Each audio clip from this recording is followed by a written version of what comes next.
ಸ್ವಾಮಿಗಳ ಬಗ್ಗೆ ಮತ್ತೆ ನಮ್ಮ ಈಗಿನ ಆಗುಹೋಗುಗಳ ಬಗ್ಗೆ ಮತ್ತೆ ಈಗಿನ ಒಂದು ಹಿಂದೂಗಳ ಪರಿಸ್ಥಿತಿಗಳ ಬಗ್ಗೆ ನಾವು ನಮ್ಮ ಮಕ್ಕಳನ್ನ ಯಾವ ರೀತಿ ಬೆಳೆಸಬೇಕು, ನಮ್ಮ ಮಕ್ಕಳನ್ನ ಯಾವ ರೀತಿ ನಾವು ಅದಕ್ಕೆ ಸಂಸ್ಕಾರ ಕೊಡಬೇಕು, ಮತ್ತೆ ಹುಟ್ಟಿದ ಮಗುವಿನಿಂದ ನಮ್ಮ ಮನೆಯ ಮಕ್ಕಳನ್ನ ಯಾವ ರೀತಿ ಸಂಸ್ಕಾರವಂತರಾಗಿ ಹಿಂದೂಗಳಾಗಿ ಅವರನ್ನ ಪೂರ್ತಿಯಾಗಿ ಹುಟ್ಟು ಹಿಂದೂ ಸಾವು ಹಿಂದೂ ಆಗೇ ಇರಬೇಕು.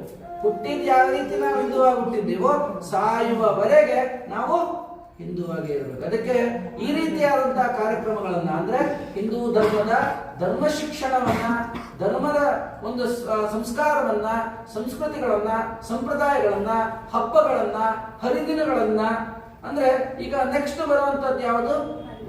ಏಕಾದಶಿ ಬರುತ್ತೆ. ಮೊದಲ ಏಕಾದಶಿ ಅಂತ ಹೇಳಿ ಕರಿತೇವೆ.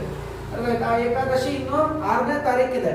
ಅಷ್ಟರೊಳಗಡೆ ನಮ್ದು ಇನ್ನೊಂದು ಗುರುವಾರ ಬರುತ್ತೆ. ಆ ಹಿಂದಿನ ಗುರುವಾರ ಅರ್ಥ ಆಯ್ತಾ, ಯಾವ ಹಬ್ಬ ಬರುತ್ತೋ ಆ ಹಬ್ಬದ ಹಿಂದಿನ ಗುರುವಾರ ಹಬ್ಬಗಳ ಅದರ ಚರಿತ್ರೆ ಏನು, ಹಬ್ಬಗಳನ್ನ ಯಾಕೆ ಮಾಡಬೇಕು, ಇದನ್ನೆಲ್ಲ ತಿಳಿಸ್ಕೊಡುವಂತ ಪದ್ಧತಿ ಆಗಬೇಕು. ಇಲ್ಲಿ ನೆಕ್ಸ್ಟ್ ವಾರದಲ್ಲಿ ಯಾವ ಹಬ್ಬ ಇದೆ, ಅದನ್ನ ಯಾವ ರೀತಿ ಆಚರಣೆ ಮಾಡಬೇಕು, ಮಕ್ಕಳಿಗೆ ಯಾವ ರೀತಿ ಅದನ್ನ ಹೇಳ್ಕೊಡ್ಬೇಕು.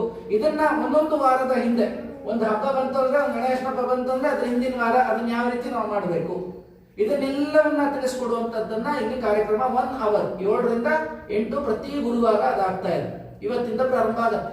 ಅದಾದ್ಮೇಲೆ 8 ರಿಂದ 8:15 ನಮ್ಮ ರಾಘವೇಂದ್ರ ಸ್ವಾಮಿಗಳ ಹಾಡುಗಳು, ನಮಗೆ ಯಾವ್ದು ಬರುತ್ತೋ ಬಾಯಿಗೆ, ನಮ್ಗೆ ಯಾವ್ದು ಸುಲಭ ಆಗತ್ತೋ ಅಂತ ಹಾಡುಗಳನ್ನ ನಾವು ಆ ರಾಘವೇಂದ್ರ ಸ್ವಾಮಿಗಳ ಚರಣಾರವಿಂದಕ್ಕೆ ಅರ್ಪಿಸುವಂತದ್ದು. ಇಲ್ಲಿ ಯಾವುದೇ ರಾಗ ಅದು ಇದು ಬೇಕು ಇದಿಲ್ಲ.